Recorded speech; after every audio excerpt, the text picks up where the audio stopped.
right, I'm having a great time with the Arcade1Up Star Wars Pinball, but you know, with anything, I can never leave anything alone or leave anything stock. I think there's a couple of small little modifications we can make to this thing to take something that's really good and make it exceptional. So that's what we're gonna do in this episode. We're gonna check out a couple of different things. We're gonna check out solenoids, transducers, base shakers, figure out what these things are, and can we maybe leverage technology like that to take this thing to the next level.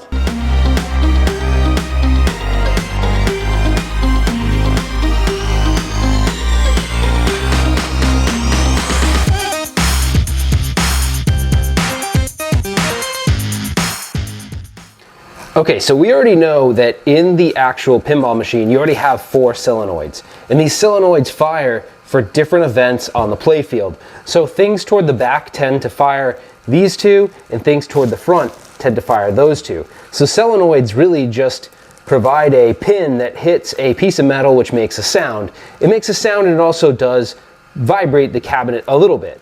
So that's what these do, and here's an example. So I'm hitting the right flipper and you're hearing that solenoid engage. I'm going to move my microphone on the other side so you'll see when I hit the left flipper that engages. Now again, we're not playing the game right now, so anything toward the back will typically engage these 2 right here. So it definitely adds an element to the gameplay. But what I'd like to see is there a way that we can add potentially like a base shaker or something like that just to step this up a little bit more and make it even more immersive. Okay guys, so why do you have all this stuff? What am I looking at? So these on the top level are transducers. So a transducer, don't be confused with a speaker. So in a normal world, a speaker would move a cone, right? Causing air to move. That's not what these do. So these actually get mounted to a surface, and instead of moving air, they sort of convert energy into pressure or sound energy. So it's almost this idea that you can feel music and not only hear it. So it's very interesting how these things work.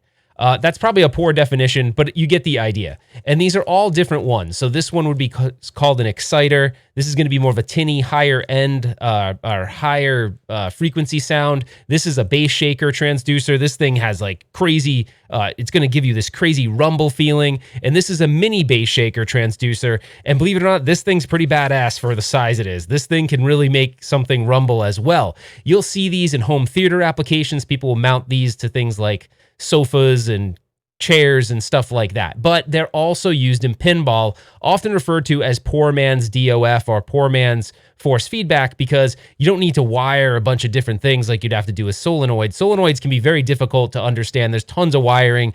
So I'm actually pretty stoked that Arcade1Up used these in their configuration, because you don't have to do all that legwork. But most people, if they don't have electrical experience, will go the route of using these transducers for what's called surround sound feedback. So what it does basically is it takes a 7.1 soundtrack and it sends certain signals to certain transducers. That's why it's important, if you are going to build a pinball machine and do this, you need a lot of them. You need like 4 of these. So you have 2 in the front for the 2 flippers. You have 2 in the back for the bumpers in the back, and then you have subwoofers too, and 2 stereo speakers. So you end up with a lot of speakers to do this.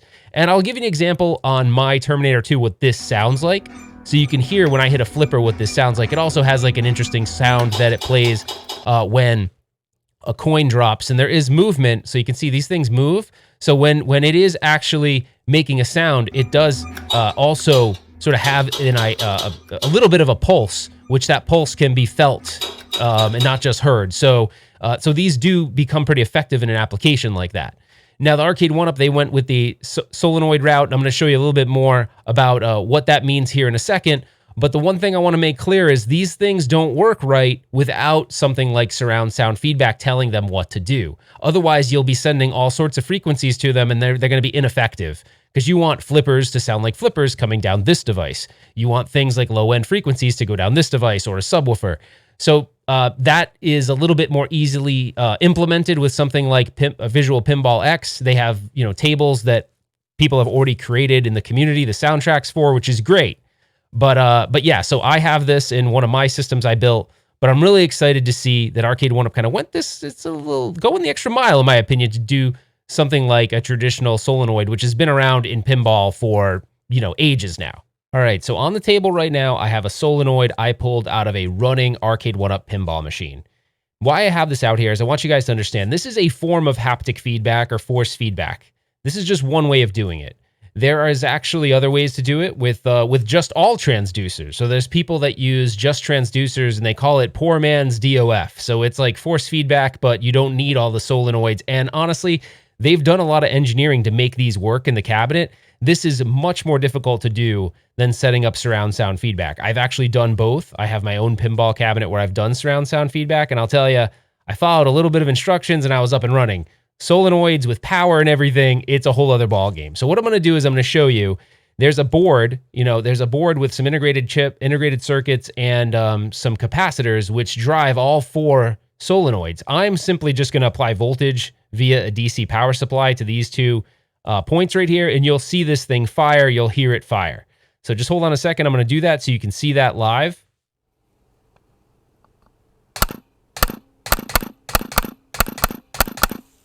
So you can imagine that's pretty cool and pretty impactful when you're doing this in a cabinet and you've got all sorts of things happening on the table. You've got slingshots in the front, you've got your flippers, you've got bumpers in the back, and all those things will trigger these events.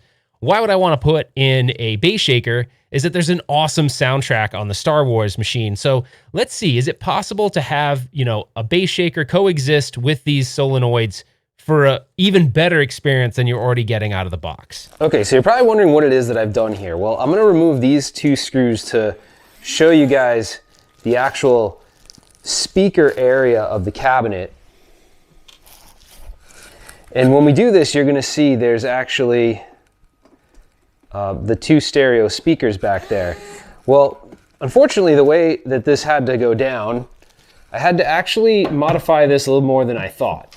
So what I did was, I actually have replaced the speakers here. So I replaced the actual 2 3-inch speakers with 2 Dayton audio speakers. The only reason why I did that is because I hit a snag and I was like, well, screw it, I'm already back here and I have 2 3-inch speakers, so why don't I just replace them? So what I had to do is I had to do a line level conversion. So basically you have the speaker cable coming out right here, and I've actually converted it, I spliced into it and converted it to line level. So then this line level basically converts this line input to RCAs, and then the RCA I ran down into the cabinet to an amplifier right here so that I can feed the soundtrack down to this amplifier.